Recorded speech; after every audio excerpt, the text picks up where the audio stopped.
I'm going to say this, and then I ain't going to say nothing else. Now, this is with all due respect. All due respect. I have a question, and it's rhetorical.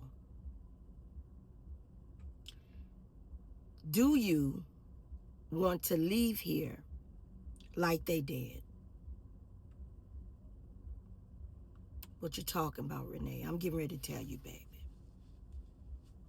See, we all know a lot of people, a lot of us know, a lot of people that have left here and somebody else had to be responsible, scraping and scrambling and struggling, trying to figure out a way to bury them.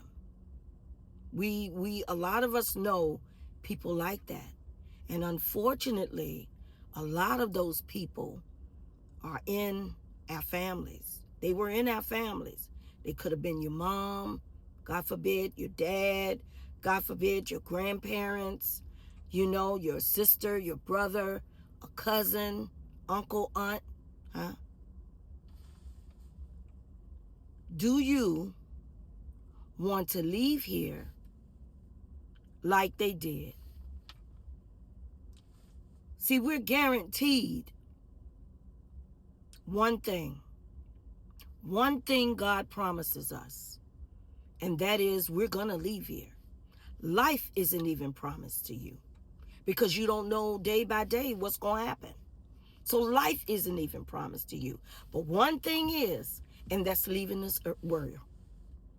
That's leaving this earth. We know a lot of people, some of us do, who had to have GoFundMe burials. Now, back in our grandparents' days, at least back in my grandparents' days, and even in my mother's days, I remember the insurance man coming to the house. I remember him with his part and his hair parted one way and it's slicked down.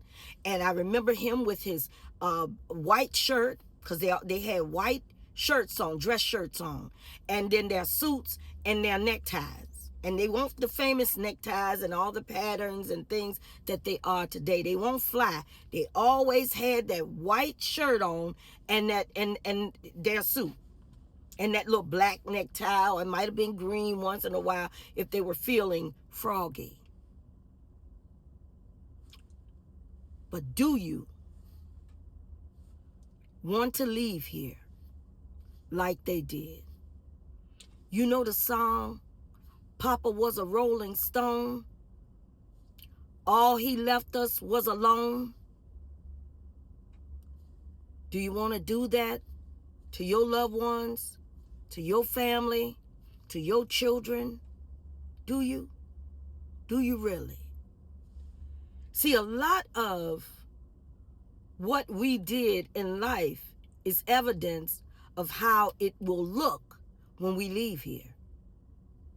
Now, let's be clear.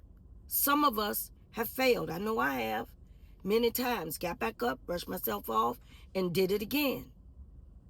But while I was doing that, the clock is still ticking. While I'm doing that now, the clock is still ticking.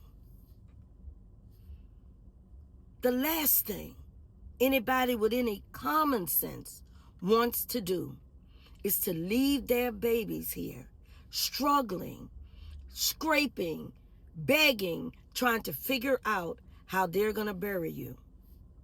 That's the last thing we want. Now, tomorrow is not promised to us. So if you're of any age, and you ain't gotten there yet, it is what it is. And I get it. And I hate even saying, I can't stand that phrase. The point is, if you got your birthday and you still working on that dash in the middle and you haven't arrived at your date of demise yet, at your expiration date, You got to do something about that dash.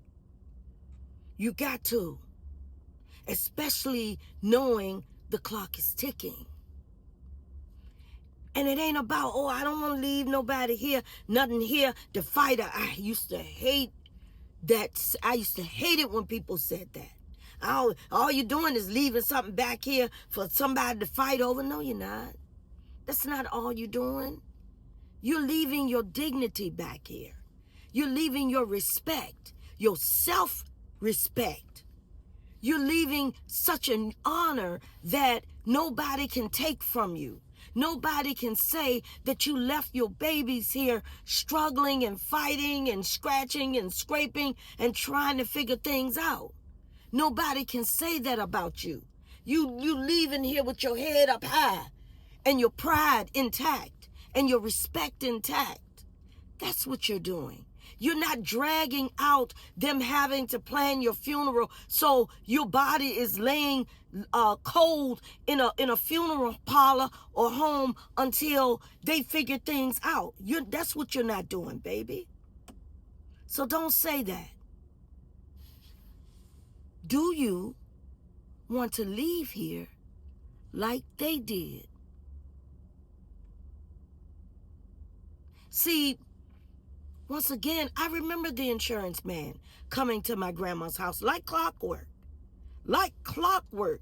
And my grandma would give him the money for her insurance, her life insurance, and he would write it in his little booklet, and he would do whatever, and that was that, and give them a receipt, and he left. He said or cracked a few jokes, pinched a few cheeks, and he left. Same with my mother. We lived in the projects, but that insurance man came every month like clockwork. We knew his name, Mr. Bill. We knew his name. And he would pinch a cheek. He would ask somebody, give me 5, because he had to be a chameleon when he came over there, because he had to know the things we liked and the things we did. And he would ask us what we doing. And if you cheering on the cheering squad, how was the game? Did you do a backwards flip? Small talk. But he collected that money every first of the month. GoFundMe won't know where to be found. There wasn't even computers then. Do you want to leave here like they did? Now, some of them left here. I remember my aunt. She did the doggone thing. She did it up big time. I'll never forget my aunt and how my aunt left here and how she made sure her family was straight. She had a good job, and she made sure my 2 cousins were straight. But in many cases, that's not the case. I was thinking about myself. And I was thinking about where I am today and what I would be leaving my children. And I have to admit, I wasn't very happy. I'm not very happy about the answer.